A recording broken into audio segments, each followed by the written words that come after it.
Should I show my vulnerability teaching mindfulness as a way to instill trust from others? Should I be forthcoming about my weaknesses, my challenges, as a way to build rapport with people who I'm helping to teach mindfulness to? How do we navigate this territory? How much do we share? How much do we show that we know things? It's a tricky dance. And so I'd love to help you in navigating that territory to help you identify how vulnerable you should be when you're helping others to be present and self-compassionate and resilient. How much should you divulge? What's appropriate in certain circumstances? I've certainly made that mistake and learned the hard way many times in my years of teaching mindfulness.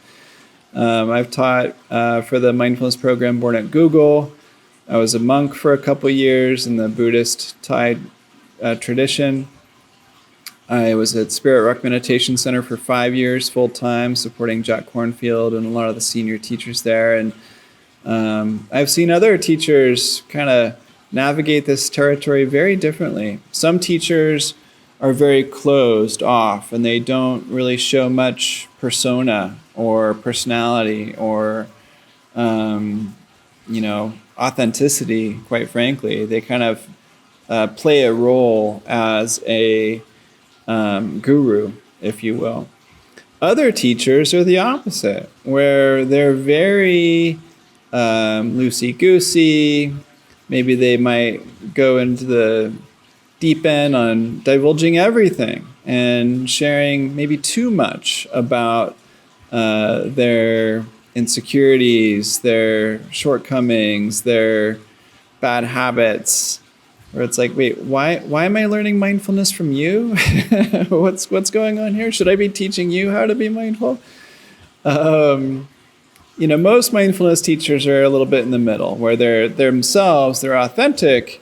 They divulge a little bit about, what they've learned from the past, how they've overcome challenges, but they're also like real and not too forthcoming. So there's definitely a delicate balance here. But I want to share a clip with you of an interaction that I had with someone who's in our mindfulness teacher certification program and who had this question, like, how vulnerable should I be in order to instill trust from others?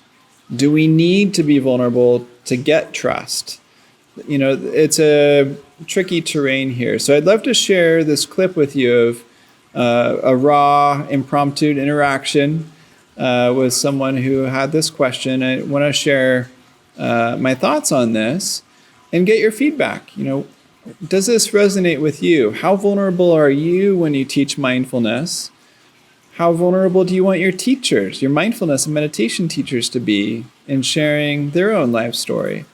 Some of us crave more stories and vulnerability, and some of us are repelled by it. But I'd love to get your take on how you relate to this. And if you're teaching mindfulness, how vulnerable are you? How scary is it to be vulnerable? Have you found that balance for yourself? And then if you want to teach mindfulness and meditation with this balance of vulnerability and instilling trust, then we'd be honored to support you in our Mindfulness Teacher Certification Program. The link is below. But regardless, I hope that you enjoy the following clip, and I hope that it provides a lot of value for you. Thank you.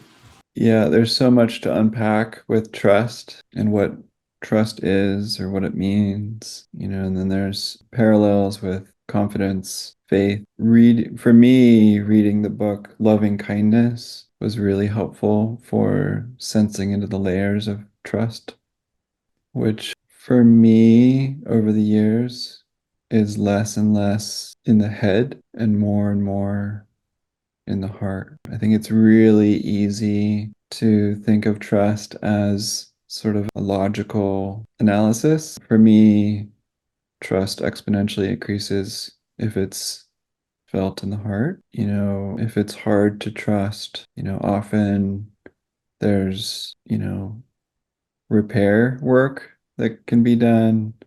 forgiveness work, forgiving others, asking for forgiveness, and forgiving self, journaling, like what are the conditions for trust for certain people, for ourselves? What are the things that we ultimately have unshakable trust in, if anything, and why? Some people include mindfulness in that category, or presence, or what words we want to use, but some people put mindfulness in that category. What do we trust about ourselves? That could be really rich exploration. But, when we're teaching mindfulness or sharing it with others, yeah, we can reflect on, like, what would I want in a teacher to trust them? And I think this kind of connects with the vulnerability piece that you're talking about. And, are they pretending to be a certain way? Like, can I be vulnerable in certain ways to invite a sense of trust?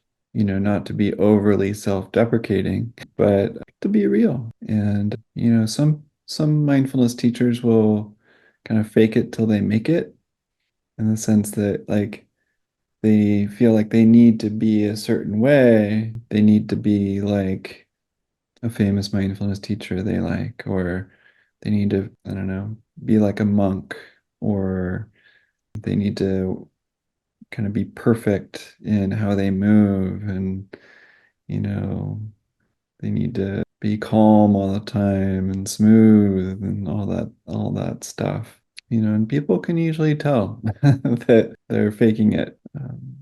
My favorite mindfulness teachers are the ones that can laugh at themselves or just laugh at life, not in a sarcastic, demeaning way, but just find the humor in life. So, maybe not being overly serious or overly profound 1,000% of the time. There's these cycles of depth and lightness. Thank you. Yeah. It's very helpful.